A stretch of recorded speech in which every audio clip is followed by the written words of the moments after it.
Alan, at the time of filming, we are not very far at all away from the Rugby World Cup final between New Zealand and South Africa. The last time these two teams played in a World Cup final back in '95, reasonably big event. Francois Pienaar handed the World Cup trophy by Nelson Mandela.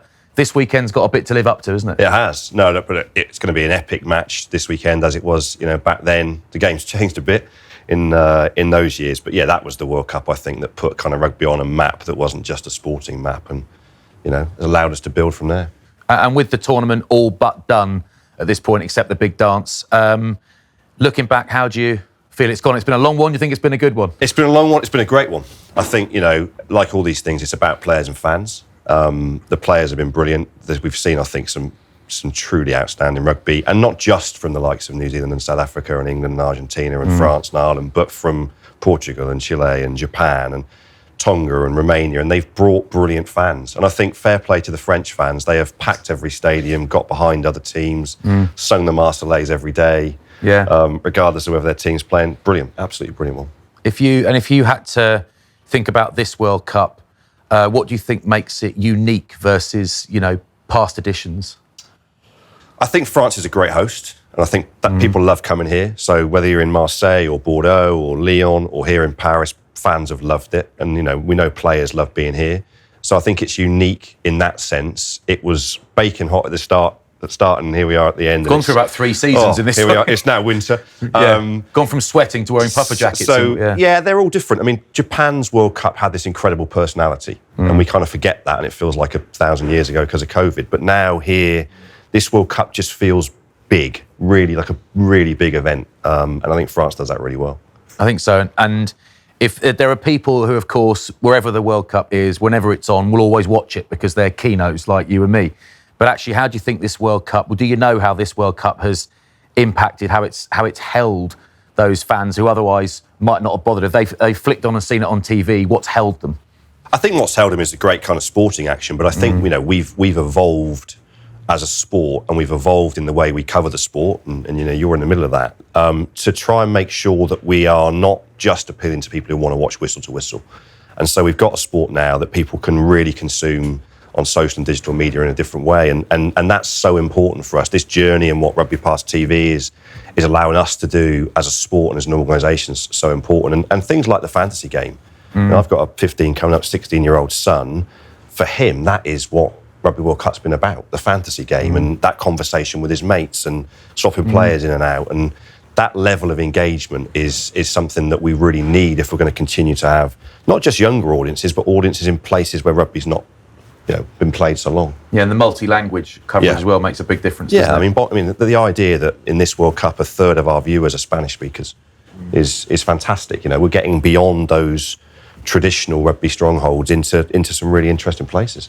And one of the themes, certainly from where I've been sitting of this World Cup, has been what those performance nations have brought to the World Cup, not just the high-performance nations, not just the New Zealands, France, Ireland, South Africa, but the Chiles, the Uruguays, the Romanias, the Portugals. They've been fantastic, and we've all loved that. So what do you see is the key to closing the divide between the high-performance nations and performance nations, giving them more exposure to top teams? Yeah, and just giving them more certainty. I mean, and again, a lot of what we've done in the last week and some big announcements that have been years in the making really is about, Portugal need to know what the next 5 years looks like, so that when they are looking down at Rugby World Cup 2027, they know how they're going to build their team, they know how they're going to build their performance platform, and they haven't had that in the past. Now those teams that have been here, like Portugal and Chile and others, can see a pathway to having more competition, more certainty, and we own that. Are they gonna, this Nations Championship, I'm calling it the right thing, aren't I? Nations Cup, Nations Championship, I think there's still some debate around. Nations Championship, right, we can edit that out, because I read 3 newspapers this morning, they called it 3 different things. Yeah. Nations League, I read League of Nations, whatever it was. So, this Nations Championship, it's 2 very separate championships for the next 7 years, if I'm right in saying. So if you are one of those performance nations and you want a crack, you are the Tongas, you're the Samoas, and you want more of a crack at those top sides, can you understand that there is some disappointment there? Can you understand there is frustration because they feel like they're being boxed out? Totally. And look, I've said it a few times in different forums this week as we're trying to get these decisions made. 16 years ago, the last time a World Cup was here in France, we had a integrated season forum and got all the great and the good of rugby together after the World Cup, and we weren't able to make this progress. Just pre-COVID, we were talking about a Nations Championship, the exact competition model that we're now talking about, and we weren't able to get everyone to make the compromises that were needed, and now we've done it. You know, and it's hard, and we've had to negotiate around that. And one of the things that was a tough negotiation is, when does promotion relegation start? Because the teams, to be fair to the Six Nations unions and the Rugby Championship unions who are going into that top division, and there's a great opportunity for the two teams that are going to be joining that, you know, and we hope that's Japan and Fiji, because they've earned that right on the field. But, you know, beyond that 12, they've got to build that competition. They've got to build some value in that for a few years before they can contemplate somebody then potentially being relegated out. And I think that's fair. It's disappointing for fans of other nations. It's disappointing for some people involved in those nations that are going to be in Division 2. But Division 2 is still a hell of a lot better than what we've got now, which is not having that. So, you know, what we're trying to say again to the likes of Georgia, you know, Portugal, Spain, Tonga, Samoa, who are going to be in Division 2, is this is a great opportunity. You are going to play with some certainty on a regular basis against your peers. They're the games you actually need year in, year out. And this package includes them playing that crossover set of fixtures against the Division 1 teams on a more regular basis with more certainty than they have right now. So whilst the promotion relegation opportunity is not there right at the start, the package as a whole is better for them. Yeah, it's if you put yourself in the mind of a player, and of course there are hardly any players compared with fans, right? So you think, well, what does their opinion matter? Of course it does. They're the guys out there doing it. And 7 years before, well, actually it won't be, it'll be 4 years from the start of the tournament before you can gain promotion perhaps to that top tier. Actually, that is a good chunk of an international career for a lot of people. Not everyone's Courtney Laws or John Smith. That can be a good chunk without getting a shot to get to the top. So there, you can understand some consternation, can't you? Oh, totally. And look, again, you know, we made sure in this process that through international rugby players are really in this conversation, and that's exactly some of the feedback we got. But again, and I think this is a great tribute to the people that we have in rugby and in our sport, is a lot of those players, those senior players that are playing now that won't have that opportunity, are actually thinking about the next generation of players in their respective countries and recognising that, again, this is a great opportunity for that next generation of players in those countries that are going to be in the second division. And again, it's going to be better than what they've got now. Right now, that structure doesn't exist. You know, in the July and November internationals, those teams don't have the opportunities they're going to have going forward in this Nations Championship concept. So frustration, get it, from fans and players, but we really believe this creates a really good opportunity. And that opportunity is going to bring more investment into the sport in more places. You know, if you're sitting in Spain and you're a government agency investing in sport, or you're in the private sector investing in sport, right now you've got a pathway to that top table of the game. Now we've got in the women's game and the men's game that opportunity. Because I think it would be fair to say, well, I'll ask you that actually there have been some highlights, like we'll talk about the quarter-final weekend and the intensity of those games. We'll talk about that. But actually those performance nations, to my mind, and I wonder to yours, that I think they will have provided some of the very real highlights of this World Cup. And not just because they were the plucky underdogs, that's part of it, but they actually showed some of the sort of rugby superpowers how to play the game at times, and they broke them down, and They were ambitious and fantastic to watch. Oh, yeah, and again, look, Portugal are a great sort of case in point. What an amazing way to approach the game. They know they're going to have some limitations competing physically with some of the top teams. They haven't had the same, obviously, opportunities from a high performance perspective. So go out and throw the ball around and create some chaos and just brilliant rugby. And again, if we're trying to appeal to fans that aren't watching rugby week in, week out, that is what appeals to fans. So I think it's, you know, we've seen, I was on the final day of the pool phase, I was at Tonga, Romania, 7-try thriller. Yeah, great game. Absolutely brilliant. So, yeah, I totally agree that it's not about plucky underdogs. It's about teams coming here and playing some great rugby, entertaining their fans, and giving them something to cheer on.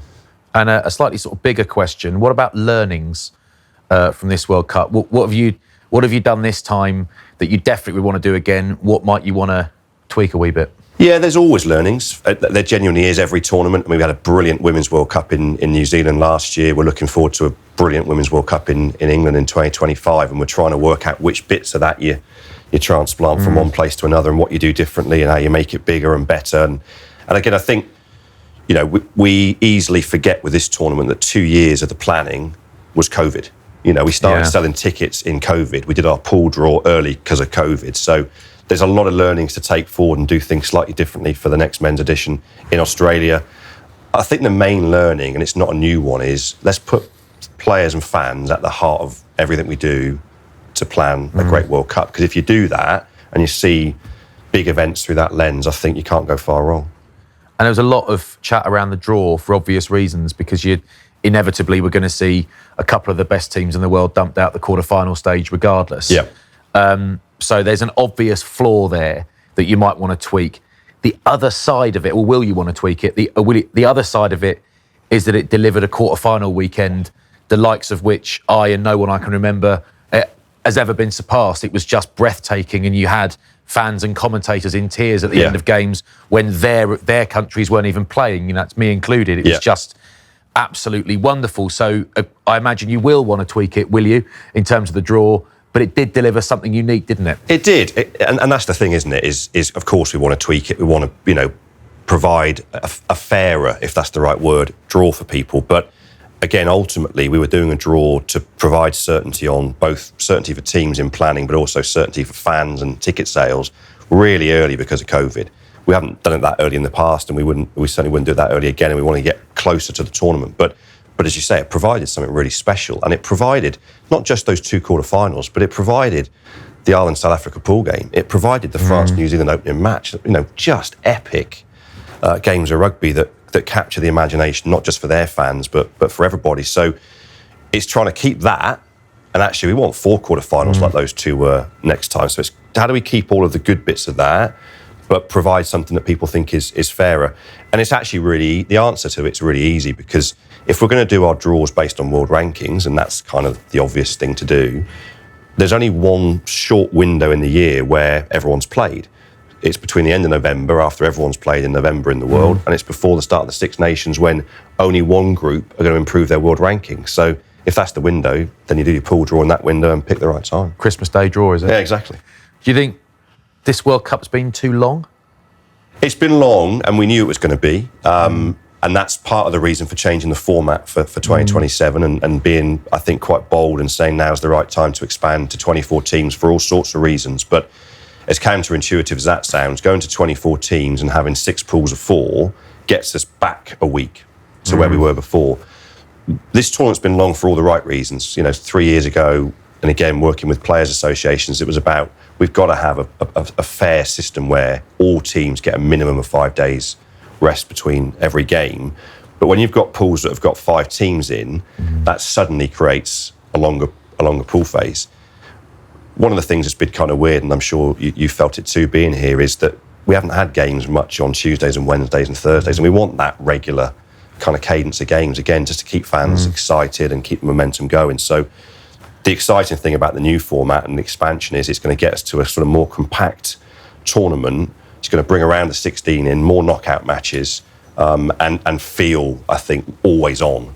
Yeah. And that's what we want. That's it. I mean, in such a physical, it's an evasion sport, but it's also a collision sport, of course. And actually, you just can't pile the games in midweek. So I guess that one challenge is to sort of challenge that. It's the cadence, isn't it? But it's the downtime, and it's to keep the momentum going. And that's presumably where innovations around media come in and actually try and keep the conversation going during the weeks. Yeah, totally. I mean, we want to occupy more fans' time all the time, and a different format's going to give us more of that, but be fair to the players in doing that. I mean, in all this work that's going on around Nations Championship, future Rugby World Cup formats, Women's Global Calendar, what we're doing with resetting sevens, the answer to creating more content, more brilliant entertainment can't just be more load on players. So it's about how you try and bring those different pieces together. The WXV is, it feels like, well, it's supposed to be a bit of a game changer for World Rugby. Why is it designed as such a game changer? Why do you regard it as that? And the women's game is just flying now. It's going from strength to strength, isn't it? Look, women's sport is flying. And I think for us, and again, we had a truly kind of wonderful experience in New Zealand with the World Cup last year. In every sense, I mean, brilliant rugby, brilliant entertainment, but players' personalities coming out in a way that maybe hasn't been the case so much in rugby before, allowing the players to be the real stars of the show as individuals as well as teams. So I think that was really special. WXV, which was kind of conceived a number of years ago, but COVID, kind of stopped us getting it getting it launched. WXV is important because a bit like the Nations Championship concept for the men's game, these teams need more opportunities. If we're going to build the competitive depth, these teams need more opportunities to play and play against each other.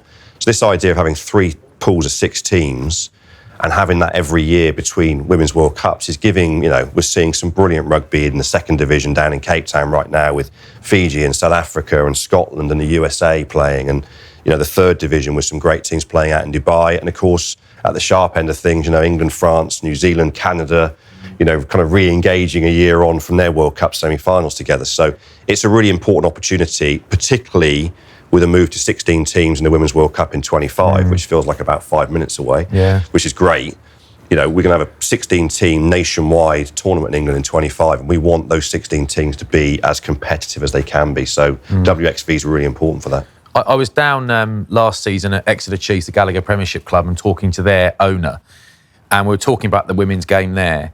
And he said, my approach to it is this: people love the men's game, people evidently love the women's game. So what we want is not just every men's game sold out. We want every men's game sold out and every women's game sold out, and we want them to be equal entities.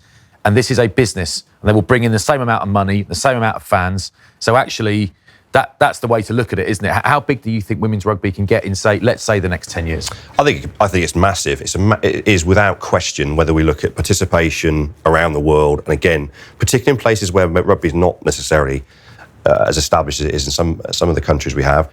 Participation-wise, it can be massive for us. Audience-wise, it already is becoming massive for us. We've seen that in the Men's World Cup. We see it in the women's competition.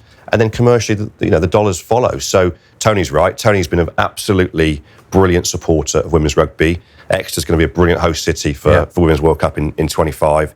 He's got behind it, and he's so right. And I think the really exciting thing that we're seeing, and that people like Tony at Exeter will see, and others that are really investing behind the women's game, is that it's not just bringing the same fans, it's bringing new fans to the sport, a younger audience, a more family audience, and that's what we need. And is that the biggest challenge rugby faces in the next, let's say, decade? Is it bringing new fans in? Is it the narrative around player safety and player load? What is it you think? I mean, there's a lot going for rugby, but it also has its challenges, right? It's not football and doesn't just succeed regardless. Yeah. It needs to be worked on and evolved. What do you think are the biggest challenges ahead for you? They're all connected. Those things are all challenges. Have we got a product? And I know people don't always like that term. Have we got a game that enough people want to watch? And are we making it easy for people who haven't grown up playing and watching rugby to enjoy it? So that's definitely a kind of underlying game challenge. And we've got to keep evolving and being smart about that to attract and retain new fans. There's no doubt the player safety piece is really important. And again, the answer's got to be at the elite level of the game, looking after players better, providing better outcomes for players towards the end of their careers. We don't want to be in a position where players, as they retire and are in retirement, are worried about their mental health and worried about what, being in a collision sport for a career might mean. So caring for the players at every stage of the career is really important. And then working, in an ever fast-changing media landscape to make sure we've got a great product that people want to watch. They can consume it where they consume their entertainment. Whether they want to watch whistle to whistle, whether they want to watch, clips and consume on social media, and again back to fantasy games and gaming more broadly. So, rugby's challenge is: are we accessible and relevant enough to enough people? And one of rugby's challenges right now is we're a big sport in a small number of places, and most of those places are quite small. Yeah. And that's what we've got to change. Yeah. How close is your conversation with the likes of, the UK sole broadcaster, ITV, my employers? How closely do you converse with them? Or is it, there are some rights, somebody buys them, see you at the final for a glass of champagne during the match? More closely now than ever. And again, I think it's because we want to work with those broadcasters and media partners to evolve the way the game's being seen, consumed. What does it mean for fans? How do they feel about it? So we need to work closely. And I think in the past, and if you take us as kind of one rights holder in the sport, those conversations are too infrequent because it's a conversation about selling them the rights, and then it's a conversation once every 4 years or 2 years about a World Cup. That's got to be a constant conversation now. And I think in a lot of the work we've just done on the global calendar for the men's and women's game, that's brought together the players' groups, the professional leagues and the clubs, the international game, the national unions and the media partners more. Let's use that now to keep that conversation going, because we've all got an interest. I want to see Premiership rugby attracting new fans, because that means a bigger game for all of us. I want to see the top 14 here in France thriving, sustainable, employing more players, and providing great entertainment. So we've got a real responsibility to work together better, I think, and that includes all of our broadcasters. And I guess at international level, this sort of synchronisation of the global calendar, that makes it a more cohesive product for fans to buy into. But I guess the idea is that it augments the commercial viability of the product too, right? So it can bring more money in. Absolutely, yeah. I mean, look, we know from work over a number of years that those July and November test matches, as wonderful as they are, and they drive great ticket sales and audiences in some places, but they're ultimately not wrapping up into a competition. Now, some of them are. That's what fans want. They want to see, something that means something on the field and as an outcome. Ultimately, that's going to drive bigger audiences. It's going to lead to more broadcast and media dollars that we can reinvest back in the game. So, it's a kind of virtuous circle in that sense. On the Nations Championship, is there a worry that it could potentially dilute the World Cup as an entity, because it's kind of a bit like a World Cup when it comes to it? Yeah, look, it's a great question, and something obviously we've thought about a lot, over the years, of this kind of concept, being sort of shaped. And as on one level, yes, but I think World Cup's thankfully so big now and we know fans love it, and we know fans travel in huge numbers for it, and people, tune in huge numbers for it. So I think we're confident enough about World Cup that adding this to the whole picture is just a net gain for everybody. I think rather than worrying about which bits of rugby might compete or dilute others, how do we make the whole thing bigger is our sort of starting point. Okay, here's one for you. I'll give you a second to think about it. If you had to pick one moment from the last couple of months from this World Cup, one moment that not necessarily sums it all up for you, but your favourite bit. I think the last 5 minutes of Portugal and Fiji was just amazing, because, you've got a team, yes, they've been in one World Cup before back here in 2007, but generationally, this was the first World Cup for these Portuguese fans. Didn't quite get over the line against Georgia. Played a wonderful game against Fiji, both sides obviously contributing to that, but for them to close that out in the last 5 minutes, and as we said just now, playing the way they play, and then you see a few days later the reception they get going back into the airport at Lisbon. I mean, absolutely incredible.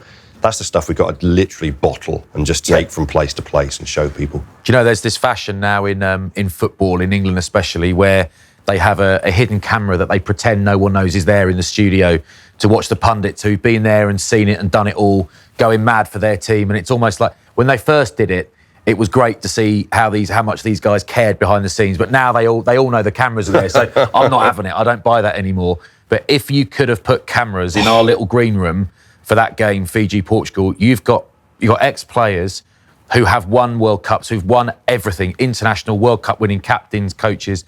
They were screaming at that game because it was everybody wants Fiji to win every game unless they're playing against your country.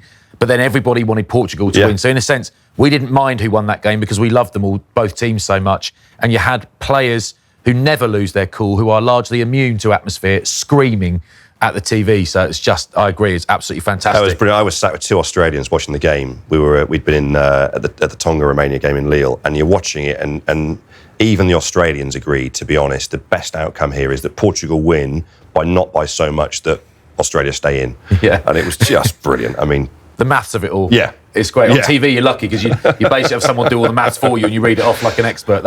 Who do you think wins it? South Africa, New Zealand? Look, I think we're going to see an outstanding... I mean, it's an epic, isn't it? They are. As you say, they haven't met since 1995 in a World Cup final. Big boy stuff, isn't it? Someone's going to get their name on the trophy for the fourth time, which is kind of crazy. I mean, I came into this tournament saying we want a new winner. We want a new name on the WebLS Cup. People thought that could be France or Ireland. Not too disappointed to have these two in the final. Yeah. I thought South Africa in the last 2 weekends have shown they are absolute monster winners. They know how to get the job done. New Zealand have just got better and better every week in this tournament. I think it's it sounds like a cop-out, but it's probably too close to call. And the conditions going to play a part because the weather forecast isn't great. So does that help South Africa, who are going to play a tighter game? I think it'll be fascinating. What a day, lucky old us, eh? Yeah, not bad, is it? Not bad.